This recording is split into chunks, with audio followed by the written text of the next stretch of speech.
오늘 읽은 말씀 3절에 보니까 예수님의 재림이 뭐와 같다고 그래요. 임신한 여자에게 해산의 고통이 이름과 같이. 예수님이 갑자기 그렇게 오신다. 갑자기. 저는 병원 의자에서 아이를 낳은 분도 제가 봤어요. 아기를 많이 낳으니까 많이 보게 됐는데, 막내 낳을 때 순천에서 낳았는데요. 저희 막내 아이를 낳으려고 순천에 산부인과를 갔는데, 이제 갑자기 병원 문이 열리더니 한 사모가 다급하게 들어오셨어요. 병원으로 다급하게 들어오셨는데, 가족이 접수하는 사이에 이 어머니가 의자에 앉아 계셨는데 의자에서 아기가 나와버렸어요. 의자에서. 근데 아기가 너무 예쁜 거 있죠. 지금 생각해봐도 너무 하얘가지고 그렇게 예쁘더라고요.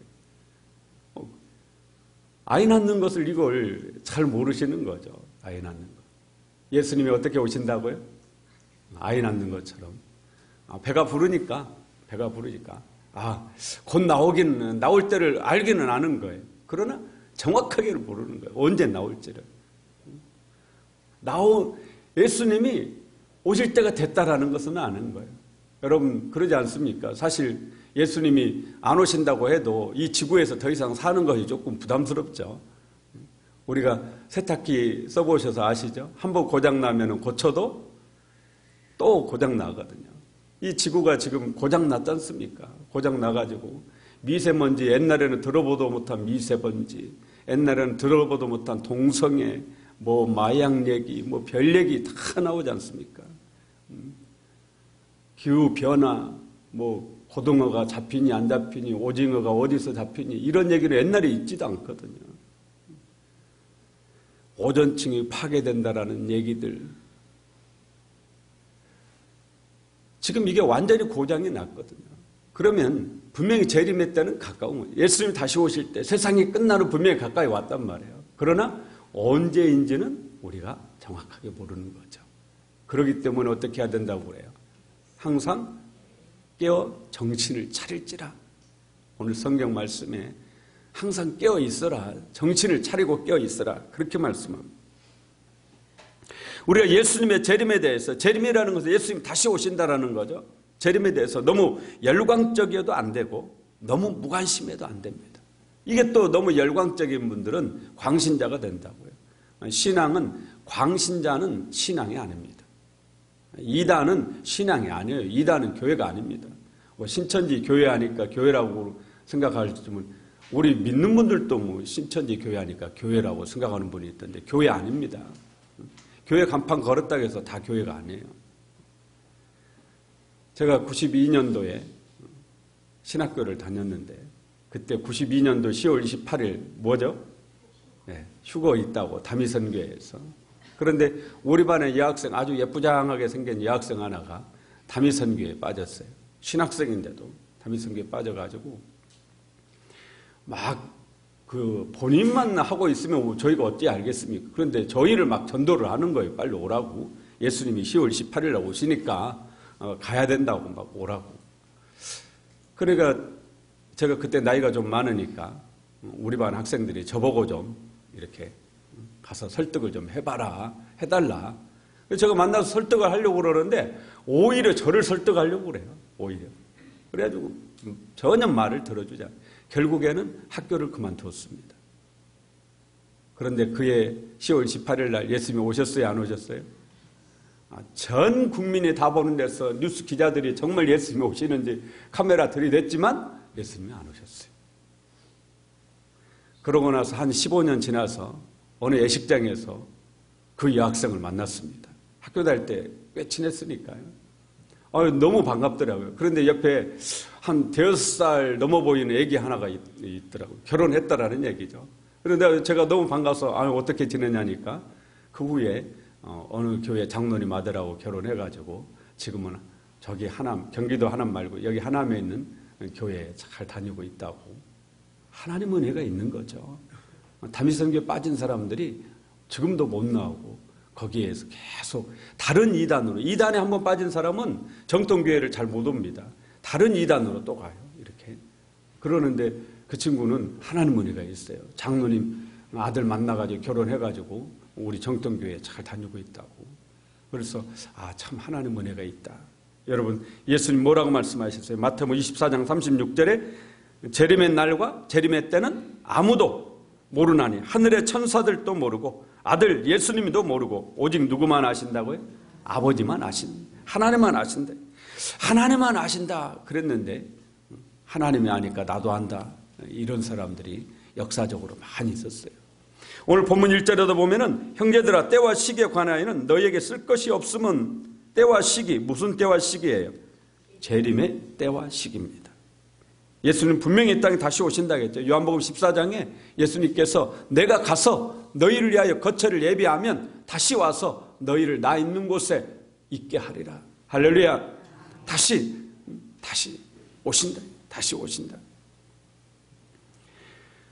2절에 오늘 본문 2절에 보면 주의 날이 밤에 도둑같이 이를 줄을 너희 자신이 자세히 알기 때문이라. 주의 날이 무슨 날이에요? 주님의 재림의 날이. 주님의 재림의 날은 어떻게 오느냐? 밤에 도둑같이. 도둑이 아무도 모르게 오잖아요. 아무도 생각하지 못한 시간에 우리 예수님 다시 오신다. 그런 말씀입니다. 3절에 그들이 평안하다 안전하다 할 그때 임신한 여자에게 햇산의 고통 이름과 같이 멸망이 갑자기 그들에게 이르리니 결코 피하지 못하리라. 그들이 평안하다 안전하다 그때 누가 오신다고 그럽니까? 예수님이 오신다. 혹시 예수님이 다시 오신다라는 재림을 생각하지 않고 신앙생활을 하고 있다면 오늘 여기 그들일 수 있습니다. 근데 이 그들은 여기 보면 그 다음에 봐보세요. 멸망이 갑자기 누구에게 임한다고요? 그들에게 이르리니. 여기서 그들은 1차적으로는 예수 믿지 않는 사람들이에요. 예수 믿지. 2차적으로는 교회는 다니되 예수님의 재림에 대해서 예수님 다시 오신다는 것에 대해서 신랑이잖아요. 예수님 신랑이시죠. 신부는 신랑이 다시 오실 것을 기다려야죠. 그런데 기다리지 않는 거죠. 왜냐? 진짜 신부가 아니니까요. 그러지 않습니까?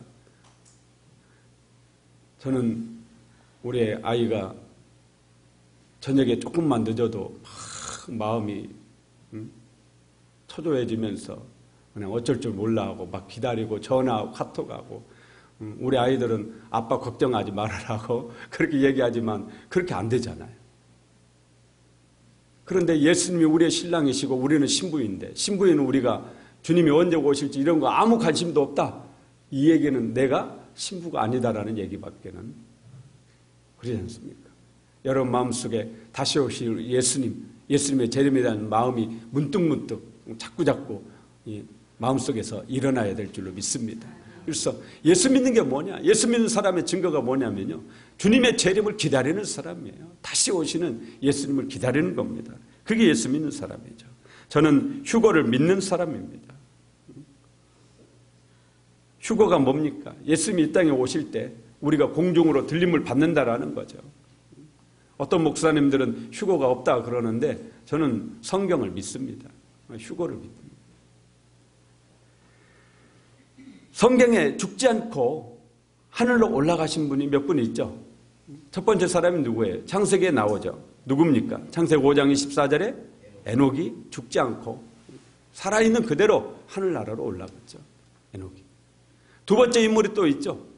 죽지 않고 올라간 사람. 엘리야가 죽지 않고 올라가죠. 죽지 않고 올라가. 엘리야가 지금 현재 살아있습니까? 죽었습니까? 엘리야가 살아있어요? 죽었어요? 엘리야가 살아있어요? 죽었어요? 죽지 않고 올라갔다니까요. 그러면 살아있는 거예요? 죽은 거예요? 마태복음 17장을 보면은 예수님이 야고보, 요한, 베드로를 데리고 높은 산으로 올라가시죠. 우리가 말하는 변화산이죠. 그 변화산에서 이 베드로와 야고보와 요한이 비몽사몽간에 예수님이 누구와 얘기하고 있는 걸 봐요. 그런데 그 중에 한 사람이 엘리야죠. 한 사람은 모세고. 엘리야는 예수님이 탄생하시기 900여 년 전의 사람이에요. 그런데 죽지 않고 하늘로 올라갔어요. 올라갔는데 900년 후에 변화산 위에서 예수님이 두 사람을 만났는데 그 중에 한 사람이 엘리야예요. 엘리야. 그러니까 엘리야가 죽었다라는 거예요? 살았다라는 거예요? 살아있다라는 얘기입니다. 어디에 살아있겠어요? 하늘나라에 살아있는 거죠. 우리가 본문 데살로니가 5장 바로 위 4장 16절부터 18절까지 함께 읽어볼까요? 4장 16절부터 18절까지 함께 읽어봅니다. 주께서 호령과 천사장의 소리와 하나님의 나팔 소리로 친히 하늘로부터 강림하시리니 그리스도 안에서 죽은 자들이 먼저 일어나고 그 후에 우리 살아남은 자들도 그들과 함께 구름 속으로 끌어올려 공중에서 주를 영접하게 하시리니 그리하여 우리가 항상 주와 함께 있으리라. 그러므로 이러한 말로 서로 위로하라. 성경은 분명하게 공중으로 들려 올라간다. 이게 휴거거든요. 휴거가 있다고 분명히 말씀합니다. 뭐 목사님이 뭐라고 했느냐, 뭐 신학자가 뭐라고 했느냐, 누가 무슨 얘기를 했느냐, 이거 중요하지 않습니다. 우리는 사람 말 믿는 게 아니고 뭘 믿는 거예요? 성경을 믿는 겁니다. 성경 말씀을 믿어야 돼요. 우리는 사람에 의해서 움직이는 게 아니고 성경 말씀에 따라서 신앙생활을 하면 됩니다. 성경대로 살면 여러분들이 두려워할 필요 없어요. 그러나 사람 말 따라가는 사람은 두려워해야 돼요. 왜냐하면 그 사람 말이 하나님 말씀과 달랐다. 그러면 나는 하나님 말씀대로 사는 것이 아니니까요. 성경대로 믿고 성경대로 따르고 성경에 의해서 믿음으로 살아가시기를 예수 이름으로 축원합니다. 예수님은 분명히 이 땅에 다시 오십니다. 예수님이 예언한 4가지가 있어요. 예수님 여러 가지 예언을 하셨지만 크게 4가지 예언을 하셨습니다. 첫 번째는 내가 죽었다가 다시 살아나리라. 부활에 대한 예언을 하셨어요. 이 예언 이루어진 줄로 믿습니다. 두 번째는 성령이 임하리라. 성령이 임하리라. 사도행전 2장의 마가의 다락방에 성령이 임하셨죠. 세 번째는 교회가 세워지리라. 그래서 마가의 다락방에서부터 교회가 세워지고 안디옥 교회, 데살로니가 교회, 에베소 교회, 수많은 교회들이 세워지고 오늘 우남 신안교회가 세워졌죠. 그리고 이제 한 가지 예언만 남았어요. 4번째 예언입니다. 내가 다시 오리라. 이 예언만 현재 이루어지지 않았습니다. 내가 다시 오리라. 재림에 관한 예언이죠. 재림에 관한 말씀이에요. 이 말씀이 반드시 그대로 될 줄로 믿습니다. 우리는 머지않아서 분명히 주님이 이 땅에 다시 오시는 것을 보게 될 겁니다. 언제 오시느냐? 생각하지도 못한 때 도둑같이 임신한 여자가 해산하는 것처럼 본인도 잘 모르신다. 내 뱃속에 있는 내 아이지만 엄마가 여보 금방 나오려고 그런다. 그래도 안 나오더라니까요. 때가 임박했다는 것은 아는 거예요. 그러나 정확하게는 모른다. 정확하게. 4절에 형제들아 너희는 어둠에 있지 아니하며 그날에 도둑같이 너희에게 임하지 못하리니. 여기서 형제들은 데살로니가 교회 성도들입니다. 너희는 어둠에 있지 않다. 예수 믿는 사람 어둠에 있지 않다. 왜냐? 5절 6절 함께 읽어볼까요? 너희는 다 빛의 아들이요 낮의 아들이라. 우리가 밤이나 어둠에 속하지 아니하니 그러므로 우리는 다른 이들과 같이 자지 말고 오직 깨어 정신을 차릴지라. 여러분이 빛의 아들들인 줄로 믿습니다. 어둠의 자식 아니다라는 거예요. 빛의 자녀예요. 밝은 낮의 자녀입니다. 잠은 언제 자는 거예요? 밤에 자는 거죠. 안 믿는 사람들은 어둠에 속해 있기 때문에 잔다라는 겁니다. 육신의 눈은 떠 있을지라도 영이 자고 있다라는 얘기예요. 하지만 믿는 사람은 낮에 속해 있기 때문에 깨어 있다라는 거예요. 깨어 있어야 된다라는 거죠. 정신을 차리고 눈을 똑바로 뜨고 깨어 있으라. 언제 주님이 다시 오실지 모른다. 여기서 깨어 있으라 이 말씀은 첫 번째는 잠에서 깨어 있으라. 영적인 잠을 자지 말라라는 거예요.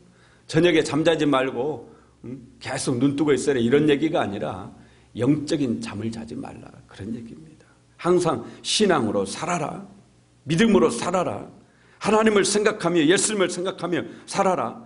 내 멋대로 사는 것이 아니라 내가 이렇게 하면 하나님 어떻게 하실까? 어떻게 생각하실까? 내 모습을 보시고 하나님 뭘 하실까? 하나님 앞에서의 삶, 호람대오의 삶을 살아라.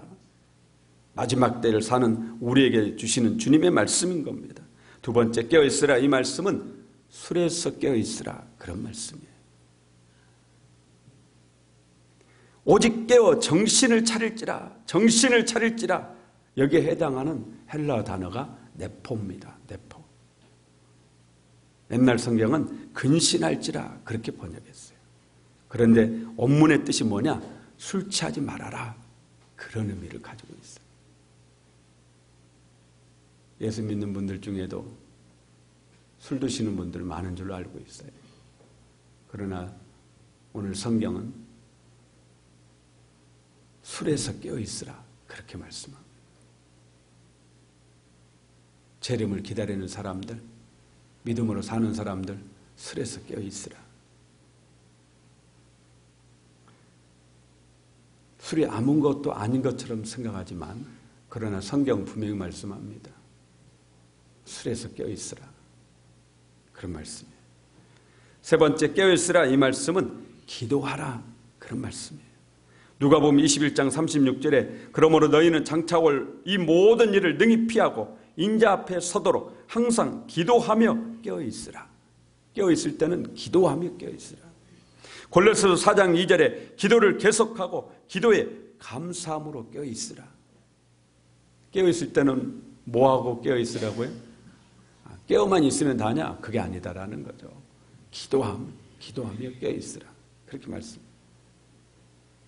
금년이 다가오고 이제 12월이 다가오고 있습니다. 12월은 누가 오신 날이죠? 네, 예수님이 오신 성탄절이 있는 날이죠. 그런데 예수님이 2000년 전에 이 땅에 오신 것처럼 주님은 또다시 이 땅에 오신다라는 겁니다. 그 주님을 기다리며 우리가 하루하루 믿음으로 살아가는 거죠. 저는 여러분들이 오늘 말씀을 정말 심각하게 생각하셨으면 좋겠어요. 주님이 다시 오신다라는 이 사실을